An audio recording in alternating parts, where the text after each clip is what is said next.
Баршаңызға қайырлы күн, құрметті көрермендер. Арнаға қош келдіңіздер. Бүгін қысқарына баклажаннан салат жасаймыз.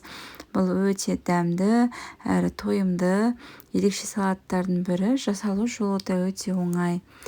Ең алдымен керек заттарымызды дайындап аламыз. Бізге баклажан, болгар бұрышы, қызанақ, пияз, сәбіз, ащы бұрыш және де чеснок керек.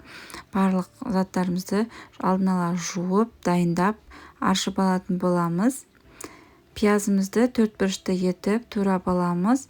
Орташа көлемде осылай турап алсаңыздар болады.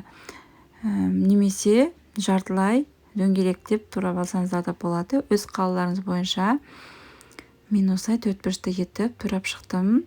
Барлық керек заттарды описание бөліміне жазып қалдыратын боламын. Міне барлық пиязымызды осылай турап алдым. Бір ыдысқа қойып салып қойдық. Енді келесіде қызанақтарымызды турап алатын боламыз. Қызанақтарымызды осылай 4 бұрышты етіп, кубиктап турап аламыз. Орташа көлемде турап аламыз. Үлкен немесе кішкентай болмау керек. Орташа көлемде осылай турап аламыз. Қатты кішкентай болып кетсе, қуырған кезде салатымыздың ішінде білінбей қалатын болады. Сондықтан кішкене ірілеу тураңыздар. Осылай барлық қызанақтарымызды турап шықтық. Енді баклажандарымызды тураймыз. Баклажандарымызды осылай тең ортасынан бөліп, тағы да оны да кубиктап турап алатын боламыз. Осылай бәрін турап шығатын боламыз. Тағы да көрсетейін. Егер осындай үлкенірек болса, оны 3 бөлікке бөліп турап алсаңыздар да болады. Қатты үлкен болып кетпеу керек.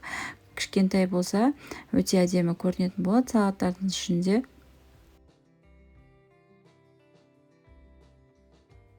Міне осындай үлкен баклажанымызды 3-ке бөліп, осылай 4 бұрышты етіп турап алатын боламыз. Барлық көкөністерімізді 4 бұрышты етіп турап аламыз. Баклажанымыз көптеу болғандықтан осындай үлкен ыдысымызға салып, үстіне 1 ас қасық тұз қосып, жақсылап араластырып жарты сағатқа қойып қоятын боламыз. Оған дейін қалған көкөністерімізді турай береміз. Болгар бұрышында осылай 4 бұрышты етіп турасаңыздар да болады. Немесе қиғашынан әдемілеп турасаңыздар да болады, өз еркілеріңізде.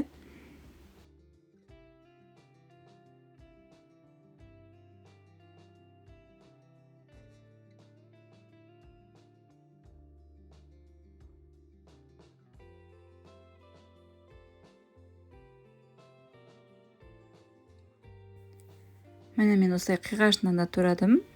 4 бұрыш етіп де турасаңыздар да болады. Қиғашынан турасаңыздар өте әдемі көрінетін болады салаттардың ішінде. Енді сәбізімізді үккіштен осылай өткізіп алатын боламыз. Барлық көкөністерімізді алдын ала дайындап қоюымыз керек. Содан кейін біртіндеп қуыра беретін боламыз. Барлық заттарымызды турап болған соң, ыдысымызға сұйық майымызды құйып, қыздырып, үстінен осылай пиязымызды салып, жақсылап қуырып алатын боламыз. Міне бізде осылай сарғайып қуырылу керек. Оның үстіне қызанақтарымызды салып қуыратын боламыз. Ең бастысы көкөністерді жақсылап қуырсаңыздар, банкаларыңыз еш атылмайтын болады. Міне қызанақтардың суы шығып, соғы шығып, өте керемет болып шығады. Үстіне сәбізімізді салып, тағы да жақсылап қуыратын боламыз. Міне сәбізімізді осылай қуырып аламыз. Соғы шығып, өте керемет болады. Үстіне болгар бұрышын қосып, тағы да жақсылап араластырып, қуырып алатын боламыз.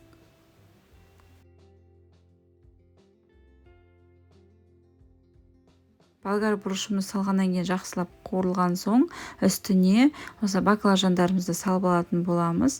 Баклажанның түбінде осындай суы қалады, ол бізге керек емес, оны қоспаймыз. Баклажанымызды салған соң, дәміне қарай 3 ас қасық тұз салып, жақсылап араластырып, астын баяу отқа қойып, 50 минут бұқтырып алатын боламыз.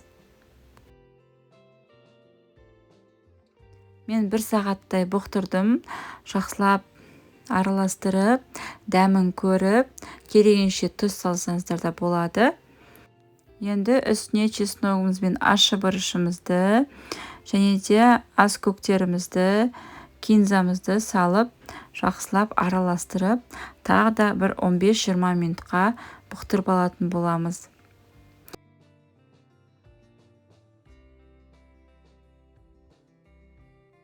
Үстіне 3 ас қасық қант салып, жақсылап араластырып, бетін жауып, бұқтырып алатын боламыз. Міне біздің баклажан салатымыз дайын, осында ерекше әдемі түске ену керек. Енді банкаларымызды булап алатын боламыз. Осылай мен мантаваркада булап алдым. Және де қақпақтарды да бір қайнатып алуды ұмытпаңыздар.